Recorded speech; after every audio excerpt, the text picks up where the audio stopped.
Hello students, कैसे हैं आप सब। आज हम अपना दूसरा लेसन अंग्रेज़ों की भारत पर विजय, इस लेसन को हम पढ़ेंगे। किस तरह अंग्रेज़ों ने भारत पर विजय प्राप्त की। सबसे पहले उन्होंने बंगाल पर अपना अधिकार जमाया और फिर धीरे धीरे सारे भारत पर अपना कब्जा कर लिया। रानी एलिजाबेथ ने सन 1600 में ब्रिटिश ईस्ट इंडिया कंपनी को एक शाही आदेश से व्यापार करने का अधिकार दिया था। मुगल सम्राट जहांगीर ने भी शाही आदेश से ब्रिटिश ईस्ट इंडिया कंपनी को सूरत में व्यापार करने के लिए अधिकार दे दिया था। इन्हीं आदेशों के तहत इस कंपनी ने भारत में सूरत, बड़ौच, अहमदाबाद, आगरा, मद्रास, बम्बई और बंगाल व बिहार में अपने व्यापारिक प्रतिष्ठान स्थापित किए।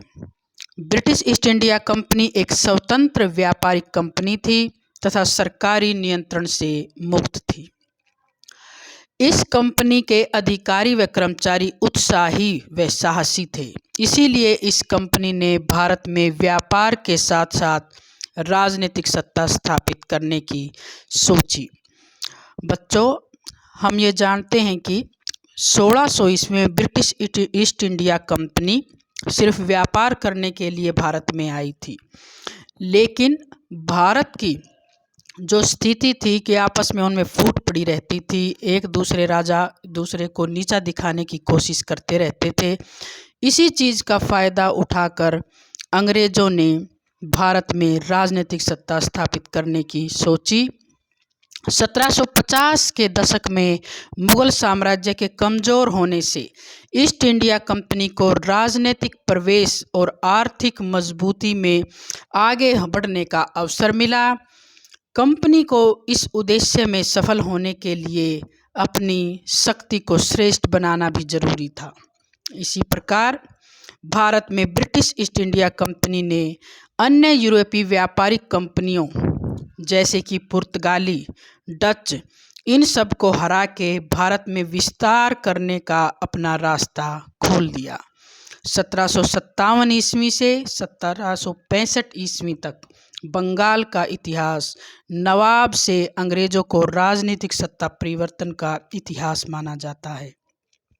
इस कंपनी ने भारत में प्लासी का युद्ध जो 1757 में हुआ और बक्सर का युद्ध जो 1764 में हुआ और बंगाल में द्वैध शासन जो 1765 से लेकर 1772 तक रहा। लॉर्ड डलहौजी ने भारतीय राज्यों के प्रति जीतने व हड़पने की नीति में अंग्रेजी साम्राज्य का विस्तार इतनी तेजी से किया कि इसे भारत के आधुनिक मानचित्र का निर्माता भी कहा जा सकता है। छोटे प्रश्नों में आ सकता है बच्चों कि भारत के आधुनिक मानचित्र का निर्माता किसे कहा जाता है, तो आपको लिखना है Lord Dalhousie. British east India company एक व्यापारिक कंपनी थी। इसने भारत को सोने की चिड़िया सुन रखा था। बंगाल भौगोलिक दृष्टि से भारत में यूरोपीय कंपनियों के लिए बहुत ही अच्छा प्रांत था, क्योंकि वो सभी तरह से समृद्ध था, कृषि में भी और व्यापारिक दृष्टि से भी। 17वीं शताब्दी में अन्य यूरोपीय कंपनियों ने बंगाल में व्यापारिक कोठियों का निर्माण कर लिया था। इसी होड़ में अंग्रेजी कंपनी ने भी बंगाल में सन 1651 में बंगाल के जो उस समय सूबेदार था शाह शुजा, उसकी अनुमति लेकर व्यापारिक कोठी बनाई। जब तक मुगल साम्राज्य बंगाल के साथ साथ भारत में मजबूत रहा, तब तक इस कंपनी का ध्यान व्यापार की ओर रहा और जैसे जैसे मुगल साम्राज्य कमज़ोर होता गया, तैसे तैसे इस कंपनी की राजनीतिक गतिविधियां भी बढ़ने लगी।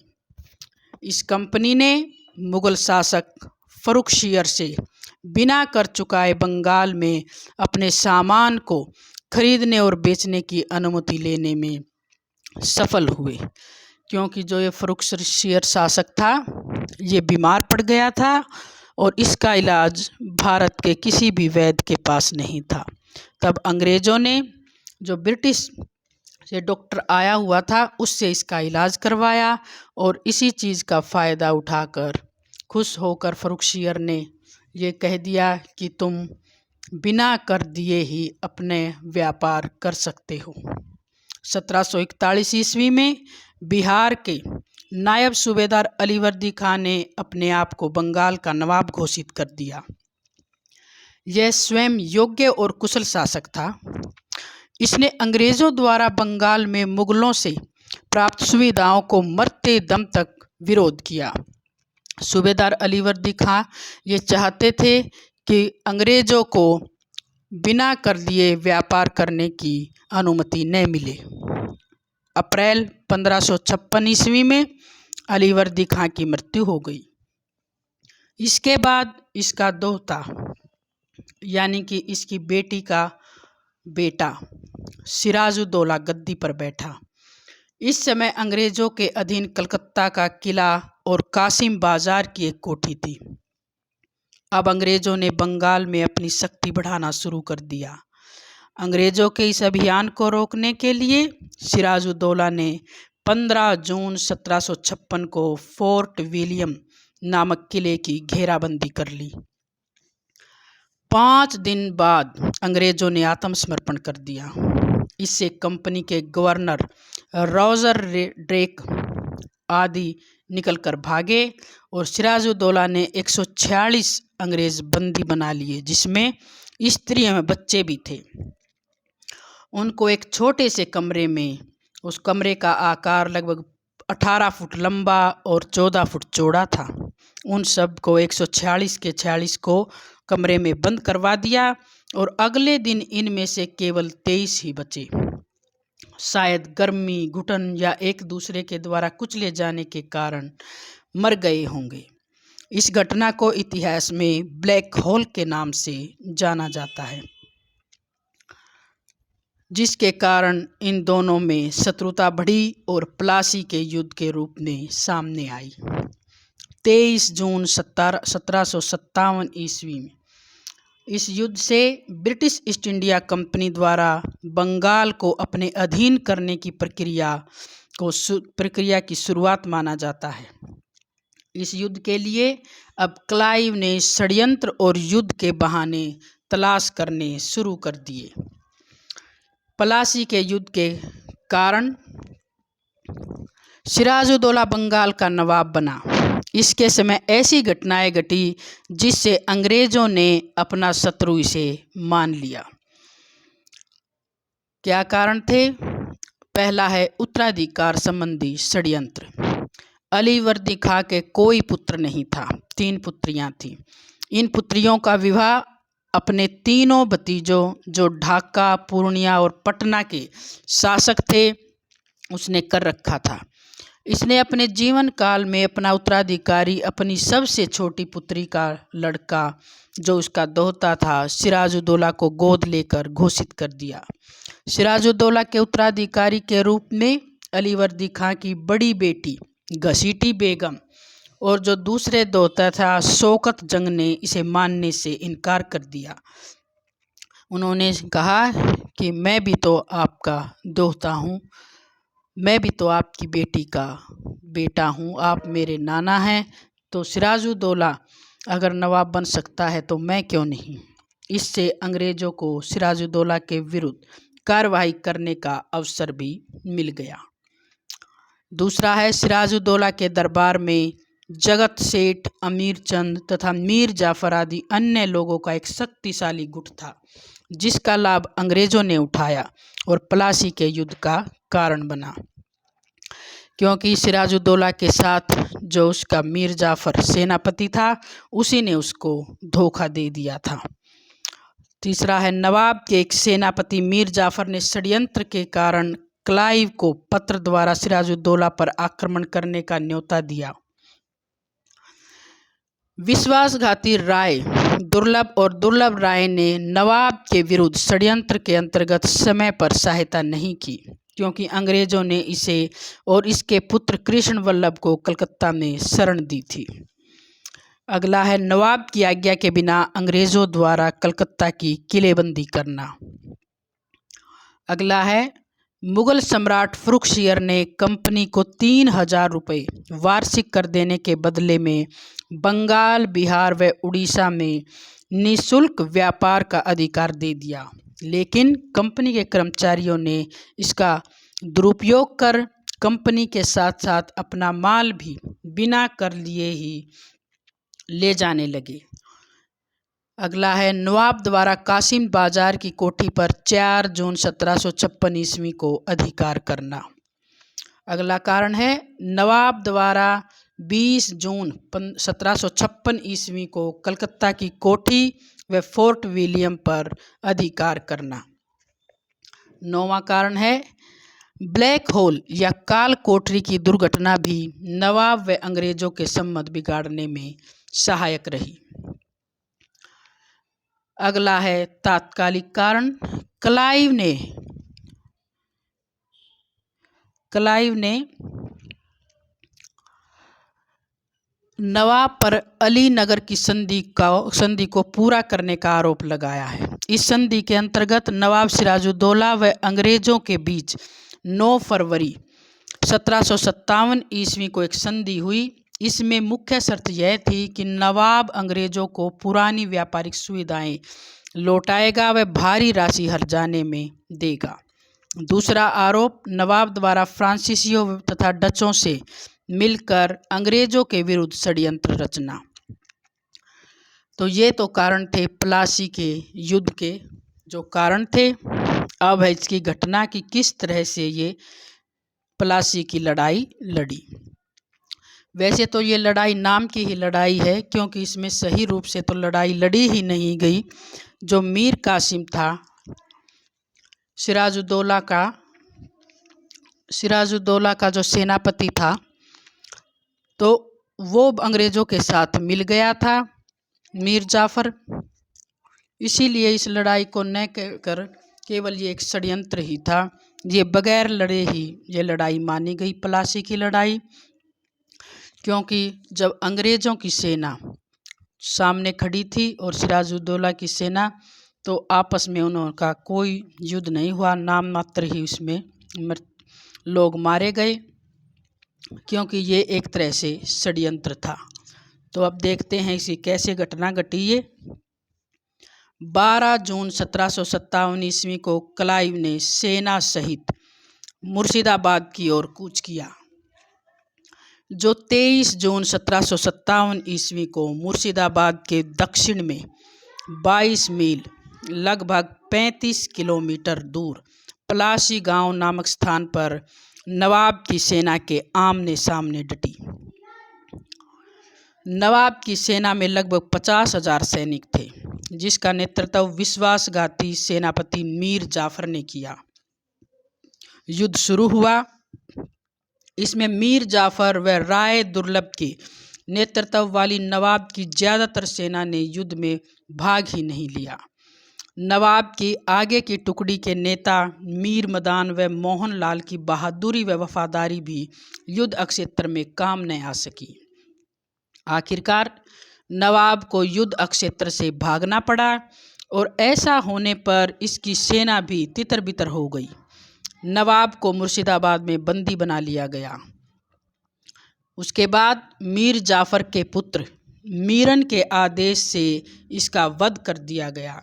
इस प्रकार अलीवर्दी खां के वंश का अंत हुआ। इस घटना से यह सिद्ध होता है कि इस युद्ध में अंग्रेजों की विजय का प्रमुख कारण वीरता न होकर षड्यंत्र और कूटनीतिक थी। इस युद्ध के बाद सिराजुद्दौला के स्थान पर मीर जाफ़र को बंगाल का नवाब घोषित कर दिया। इस एवज में इसने अंग्रेजों को लगभग 1,20,00,000 रुपए दिए। किसने दिए? मीर जाफ़र ने। क्लाइव को निजी भेंट के रूप में लगभग 2,30,000 पाउंड दिए। ये तो अकेले ही क्लाइव को दिए गए और 24 परगनों की जमींदारी भी क्लाइव को दी गई। इससे अंग्रेज सैनिकों, कर्मचारियों व अधिकारियों को भी पुरस्कार के रूप में बहुत सारा धन दिया। बंगाल की सभी फ्रांसीसी बस्तियां अंग्रेजों को दे दी गई। अब है प्लासी के युद्ध का महत्व और इसके परिणाम। प्लासी का युद्ध कहने को युद्ध था, असलियत में इसे युद्ध कहना उचित नहीं है। सैनिक दृष्टिकोण से भी इस युद्ध का भारतीय इतिहास में कोई विशेष स्थान नहीं है। इस युद्ध में अंग्रेजों के लगभग 65 सैनिक वीरगति को प्राप्त हुए और नवाब के लगभग 500 सैनिक वीरगति को प्राप्त हुए। इस युद्ध में विशाल सेना को देखते हुए यह संख्या न के बराबर है।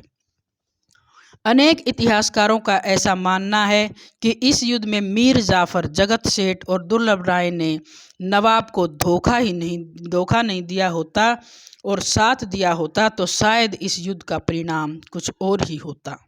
इस युद्ध की समाप्ति के बाद जो घटनाएं घटी उन्हीं ने इस युद्ध को भारतीय इतिहास में बहुत ज़्यादा महत्वपूर्ण स्थान दिला दिया। इस युद्ध के दूरगामी परिणाम गंभीर और महत्वपूर्ण सिद्ध हुए। यह युद्ध भारत के इतिहास में राजनीतिक दृष्टि से बहुत महत्वपूर्ण है। इसी युद्ध ने ब्रिटिश ईस्ट इंडिया कंपनी को व्यापारी से राजनीतिक शक्ति के रूप में उभारा। अब है इसका राजनीतिक महत्व, प्लासी के युद्ध का राजनीतिक महत्व। पहला, इस युद्ध के बाद अंग्रेजों को फिर से व्यापारिक सुविधाएं मिल गई, जिससे व्यापार में वृद्धि होने लगी। दूसरा, इस युद्ध के बाद अंग्रेजों को इतना धन प्राप्त हुआ कि लगभग 100 नावों का प्रयोग करना पड़ा। इस युद्ध को निश्चित रूप से कहा जा सकता है कि यह भारत को अपने अधीन करने में एक महत्वपूर्ण कड़ी थी। युद्ध से अंग्रेजी कंपनी व्यापारिक कंपनी न रहकर एक राजनीतिक सत्ता बन गई। प्लासी के युद्ध के बाद भारतीयों में फूट, विश्वासघात की प्रवृत्ति की जानकारी अंग्रेजों को मिल गई। प्लासी के युद्ध के बाद अंग्रेजों का भारत में विजय अभियान शुरू हो गया। इस युद्ध के बाद मुगलों का बंगाल से स्थायी रूप से नियंत्रण समाप्त हो गया। इस युद्ध से कंपनी का मान सम्मान बढ़ा। ये तो थे राजनीतिक महत्व। अब है आर्थिक महत्व। इस प्लासी के युद्ध के बाद आर्थिक महत्व क्या हुआ, क्या रहे आर्थिक महत्व? इस युद्ध के बाद कंपनी की आर्थिक दशा सुधरनी शुरू हो गई।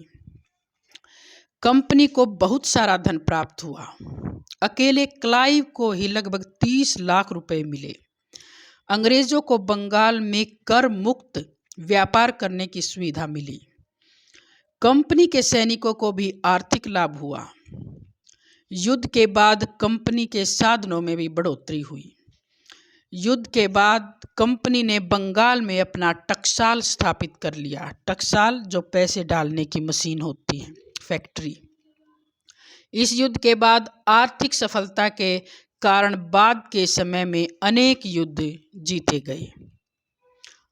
ये तो थे आर्थिक महत्व। अब है नैतिक महत्व कि प्लासी के युद्ध के नैतिक महत्व क्या रहे। इस युद्ध में कंपनी द्वारा हुई लूट से अंग्रेजों की लोभ की प्रवृत्ति बढ़ी।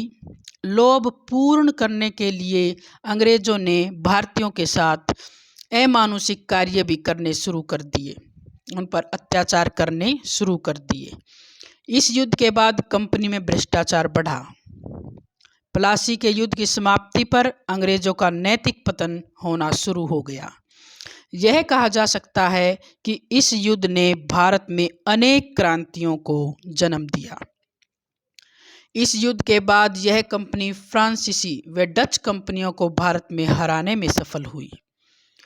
प्लासी के युद्ध के बाद 1757 ईस्वी में अंग्रेजों ने मीर जाफर को बंगाल का नवाब बना दिया। इससे कंपनी को 1 लाख रुपए प्रति माह देने का वचन दिया, जो पूरा नहीं कर सका। इसलिए 27 सितंबर 1760 ईस्वी को मीर कासिम, जो मीर जाफर का दामाद था, उसको मीर जाफर को हटाकर बंगाल का नवाब बना दिया। अब मीर जाफर की जगह मीर कासिम बंगाल का नवाब था। इसने अब अपनी राजधानी मुर्शिदाबाद से मुंगेर बना ली, क्योंकि उसको ये समझ आ गया था कि अब अंग्रेज़ों के खून मुँह लग चुका है। अब ये बार बार पैसे मांगने आते हैं, तो अपनी राजधानी बदलना ही ठीक है। इतिहासकार यह मानते हैं कि जिस प्रकार मीर जाफर ने सिराजुद्दौला से विश्वासघात किया था, उसी का फल है कि मीर कासिम ने मीर जाफर से विश्वासघात किया, क्योंकि मीर जाफर ने सिराजुद्दौला के साथ विश्वासघात किया था, तो अब मीर कासिम ने मीर जाफर के साथ विश्वासघात किया। अब है बक्सर का युद्ध कि इन्हीं कारणों से बक्सर का युद्ध, यह अधिक समय तक अंग्रेजों से अच्छा तालमेल स्थापित नहीं कर सका। कौन? मीर जाफर।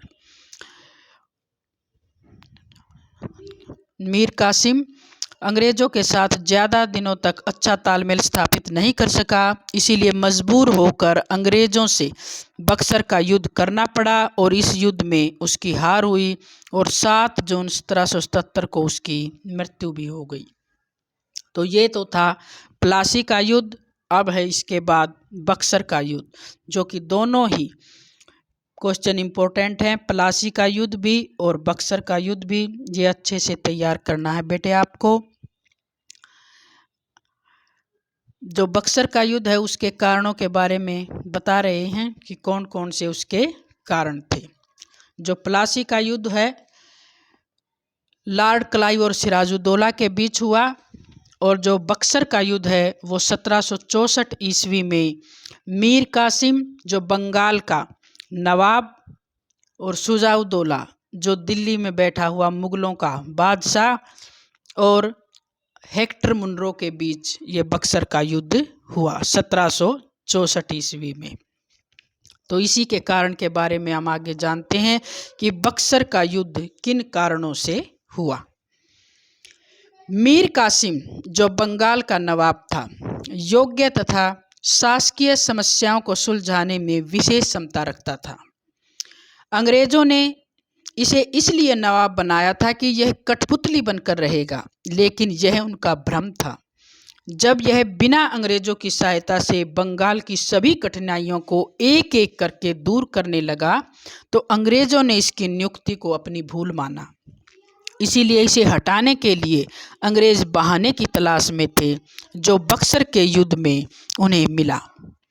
मीर कासिम की जो 1760 ईस्वी में अंग्रेजों से संधि हुई थी, उसे पैसे की कठिनाइयों के कारण मीर कासिम ने नहीं माना, इसीलिए यह बक्सर के युद्ध का आधार बना। मीर कासिम ने अंग्रेजों की नावों को जो युद्ध सामग्री से भरी पटना जा रही थी, उनको मुंगेर में ही रोक लिया। इस घटना से नाराज होकर पटना में अंग्रेज सेनापति एलिस ने नवाब पर आक्रमण कर दिया, जो बक्सर के युद्ध का कारण बना। मीर कासिम ने पटना में अंग्रेज सेना के लगभग 150 कैदियों को तलवार के द्वारा मौत के घाट उतार दिया, और इस घटना को इतिहास में पटना हत्याकांड के नाम से जाना जाता है। कंपनी की सेना में मेजर एडम्स ने मीर कासिम को हराकर पटना पर अधिकार कर लिया, और मीर कासिम ने इस हार के कारण भागकर अवध के नवाब शुजाउद्दौला के यहाँ आश्रय लिया। नवाब ने आंतरिक व्यापार करों को समाप्त कर दिया। इससे अंग्रेज ने नवाब का विरोध किया। नवाब ने अंग्रेज़ों के दबाव को न माना, जिससे दोनों में संघर्ष होना जरूरी हो गया। और जो इसका तात्कालिक कारण है ये पटना का हत्याकांड, यही इसका बक्सर के युद्ध का तात्कालिक कारण है। पटना का हत्याकांड, यह हत्याकांड नवाब के अंग्रेज कैदियों के मारने के आदेश देने से हुआ। इस हत्याकांड को चरितार्थ किया समरू नाम से प्रसिद्ध एक जर्मन वाल्टर राइनहार्ड ने। इसे ही बक्सर के युद्ध का तात्कालिक और प्रमुख कारण माना जाता है। अब है इसकी घटना कि किस प्रकार ये बक्सर का युद्ध हुआ। अंग्रेजों ने 1763 ईस्वी में बंगाल के नवाब मीर कासिम को पद से हटाया, तो उसे अपनी सुरक्षा के लिए अवध भागना पड़ा। अवध में इसे अपनी योग्यता व कूटनीति से अवध के नवाब शुजाउद्दौला व मुगल सम्राट शाह आलम के साथ संबंध स्थापित किए। अब इन तीनों में 23 अक्टूबर 1764 में ही बंगाल पर आक्रमण किया और अंग्रेजों की ओर से मेजर हेक्टर मुनरो का सामना करना पड़ा। बक्सर नामक स्थान पर इस युद्ध में तीनों शासकों की हार हुई। तीनों शासक कौन? मीर कासिम, शुजाउद्दौला और शाह आलम। मीर कासिम बंगाल का नवाब जो भागकर अवध आ गया था, शुजाउद्दौला अवध का नवाब और मुगल सम्राट शाह आलम, इन तीनों की सेना थी और अंग्रेजों का नेतृत्व कर रहा था मेजर हेक्टर मुनरो। तो इन तीनों की सेनाओं को अंग्रेजी सेना ने, हेक्टर मुनरो की सेना ने तीनों को हरा दिया।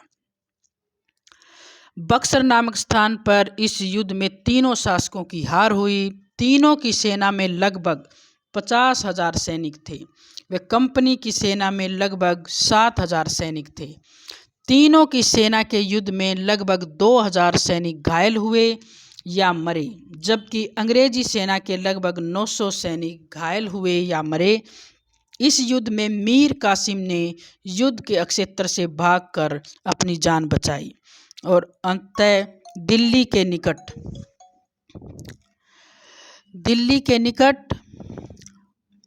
जबकि दिल्ली के पास 1777 ईस्वी में उसकी मृत्यु हो गई। शुजाउद्दौला व शाह आलम पकड़े गए। इस प्रकार इस युद्ध में भारत के मुगल सम्राट को भी हार खानी पड़ी, मुंह की खानी पड़ी। इस युद्ध में मीर कासिम दिल्ली के पास 1777 में मारा गया और शुजाउद्दौला और शाह आलम पकड़े गए और इस तरह से तीनों सेनाओं को अंग्रेज़ों ने हरा दिया। इस प्रकार शुजाउद्दौला और शाह आलम दोनों को अंग्रेज़ों के सामने आत्मसमर्पण करना पड़ा। अब है बक्सर युद्ध के परिणाम और महत्व। बक्सर का यह युद्ध एक निर्णायक युद्ध था। यह युद्ध जितनी वीरता से लड़ा गया, परिणामों की दृष्टि से उतना ही महत्वपूर्ण था। इस युद्ध ने प्लासी के निर्णयों की पुष्टि कर दी। इसके साथ ही अंग्रेज उत्तरी भारत में अधिक शक्तिशाली हो गए। प्लासी के युद्ध में हम ये कह रहे थे कि भाई षड्यंत्र के कारण ये युद्ध जीता अंग्रेजों ने, लेकिन बक्सर का युद्ध उन्होंने अपनी वीरता से जीता। तीनों सेनाओं को हरा के अंग्रेजों ने जीत हासिल की। बक्सर के युद्ध के महत्व। बक्सर का युद्ध प्रत्येक दृष्टिकोण से प्लासी के युद्ध से अधिक महत्वपूर्ण था। दूसरा, बक्सर के युद्ध ने मुगल शासकों की कमजोरी की पोल खोल दी। तीसरा महत्व, इस युद्ध के बाद शाह आलम द्वितीय अंग्रेजों का पेंशनधारी हो गया। बक्सर के युद्ध के बाद अंग्रेजों को बंगाल, बिहार व उड़ीसा की दीवानी मिली, जिससे आय अधिक बढ़ी। दीवानी का मतलब होता है पैसे के अधिकार मिले। इस युद्ध से अंग्रेजों के लिए दिल्ली का रास्ता खुल गया। बक्सर के युद्ध से अंग्रेज बंगाल के वैध शासक बन बैठे और अवध के नवाब से संधि कर ली, जिससे बंगाल की पश्चिमी सीमाएं सुरक्षित हो गई और मुगल साम्राज्य के पुनरुदय की आशा सदा के लिए समाप्त हो गई। क्लाइव 1757 ईस्वी में बंगाल का गवर्नर बना और इलाहाबाद की संधि क्लाइव की एक महान उपलब्धि मानी जाती है। अब है बंगाल का द्वैध शासन। द्वैध शासन यानी कि दोहरा शासन। 1765 ईस्वी से 1772 ईस्वी तक बंगाल का शासन दो अलग अलग शक्तियों यानी कि अंग्रेज कंपनी और दूसरा बंगाल के नवाब के हाथों में रहा। उनको आधा आधा बांट दिया। अलग अलग शक्तियों द्वैध शासन का कि दोहरा शासन, दोहरी प्रणाली अपनाई गई, इसीलिए इसे दोहरा शासन अथवा द्वैध शासन कहते हैं। यह प्रणाली क्लाइव की सूझबूझ और कुशल प्रशासकीय प्रतिभा का परिणाम थी। इसमें कोई शक नहीं है कि यह प्रणाली कंपनी के लिए ज़्यादा उपयोगी रही। इस प्रणाली के अंतर्गत कंपनी के पास सैनिक, विदेशी मामले, शक्ति, लगान को प्राप्त करने के अधिकार रहे। यानी कि पैसे से संबंधित जो जितने भी अधिकार थे वो अंग्रेजों ने अपने पास रख लिए, और दूसरे नवाब के पास लगान वसूल करने, न्याय करने, शांति व्यवस्था के जो कार्य थे वो नवाब को दे दिए। यानी कि कंपनी के पास संपूर्ण शक्ति और आय पर अधिकार रहा। इस व्यवस्था के अंतर्गत बंगाल के शासन का उत्तरदायित्व नवाब व कंपनी में बटा। इसीलिए इस व्यवस्था को बंगाल का दोहरा शासन प्रबंध यानी कि द्वैध शासन प्रणाली कहा जाता है। द्वैध शासन प्रणाली के गुण कि क्या इसमें गुण थे और क्या इसके दोष। अब गुणों के बारे में बताया तो क्या है, पहला है कंपनी ने बंगाल, बिहार और उड़ीसा का सारा प्रबंध अपने हाथों में इसीलिए नहीं लिया ताकि अन्य भारतीय शक्तियां एवं विदेशी शक्तियां, फ्रांस और डच कंपनियां अंग्रेजों का अधिक विरोध न कर सके। दूसरा कि इस कंपनी के इस समय सारे शासन प्रबंध को सुचारू रूप से चलाने के लिए सुयोग्य अधिकारी नहीं थे। तीसरा, क्लाइव ने इस प्रबंध के द्वारा चाल चली कि भारतीय शासक या नवाब बदनाम हो जाएं और अंग्रेजी शासन के गुणों को बढ़ा चढ़ाकर प्रचार किया जा सके। इस प्रणाली से कंपनी की राजनीतिक महत्ता बढ़ी। तीनों प्रांतों के राजस्व पर कंपनी का नियंत्रण हो गया। इस प्रणाली से भारत में अंग्रेजों की स्थिति मजबूत हो गई और द्वैध शासन प्रणाली से नवाब पूरी तरह से कंपनी की दया पर निर्भर हो गए। इस प्रणाली से कंपनी के व्यापारिक हितों की रक्षा हुई और इस प्रणाली ने कंपनी को भविष्य में भारतीय प्रशासन अपने हाथ में लेने के लिए तैयार कर लिया। ये तो थे उनके गुण। द्वैध शासन प्रणाली के गुण क्या थे, अब हैं इसके दोष। यह प्रणाली शुरुआत से असफल रही और इसके भयंकर परिणाम निकले। क्या निकले? इस प्रणाली से बंगाल, बिहार और उड़ीसा में बहुत अशांति और अव्यवस्था फैली। दूसरा, इस प्रणाली से नवाब और अंग्रेज अधिकारियों में दिन प्रतिदिन झगड़े होने लगे। द्वैध शासन प्रणाली के अंतर्गत अंग्रेज और नवाब के अधिकारियों ने प्रजा को लूटना शुरू कर दिया। किसानों से इतना धन छीना गया कि अब खेती होनी कम हो गई या बंद होने के कगार पर आ गई। 1768 से 1770 ईस्वी में बंगाल में अकाल पड़ने से 1/3 प्रजा भूख से मर गई। बाकियों ने भी कृषि कार्य छोड़ दूसरे काम तलाश करने शुरू कर दिए। इससे देश के व्यापार को भी बहुत हानि होने लगी। कंपनी के खजाने में भी धन अधिक नहीं जा सका, इसीलिए कंपनी दिवालिया होने के कगार पर पहुंच गई और बंगाल में कपड़ा उद्योग की बहुत हानि हुई।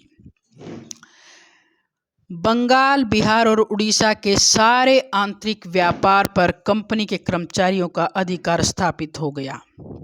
इस प्रणाली द्वारा बंगाल की न्याय व्यवस्था दूषित हो गई और 1765 से 1772 ईस्वी तक कंपनी ने इस प्रणाली के द्वारा बंगाल में डाकुओं का राज्य स्थापित कर दिया। आखिरकार 1772 ईस्वी तक के इस काल में इन सभी अवगुणों के कारण 1772 ईस्वी में वारेन हेस्टिंग्स ने इसे समाप्त कर दिया। तो बच्चों, ये था द्वैध शासन, बंगाल का द्वैध शासन जो दोहरी प्रणाली थी। आज हमने जो मुख्य टॉपिक थे प्लासी का युद्ध और बक्सर का युद्ध, दोनों ही इम्पोर्टेंट हैं और ये बंगाल में द्वैध शासन इनको पढ़ा है। आज हम इतना ही करेंगे।